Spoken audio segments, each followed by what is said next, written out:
আমরা এখন কুল বাগান থেকে বেরিয়ে যাচ্ছি।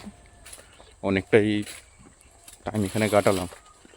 বাগানের মালিক খুবই ভালো, যে আমাদেরকে ভিডিও করতে দিল, বাগানে ঢুকতে দিল। এর আগে আমরা আরও 2 জায়গায় গেছি, কিন্তু বাগান মালিকরা বলছে কুল এখানে বিক্রি নেই। তারপর বাগানেও ঢোকার পারমিশন দিচ্ছিল না। বিনা পারমিশনে তো বাগানে ঢোকা সম্ভব না।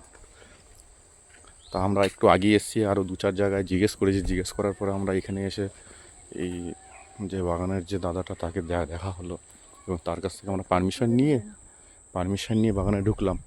তো বাগানে যা মোটামুটি এদের যা কুলের ভ্যারাইটিস, তা এই ভ্যারাইটিস আমরা এর আগেও দেখেছি, কিন্তু আমাদের এখানেও হাট বাজার আছে, এইগুলো সব ওই দিকের যায়।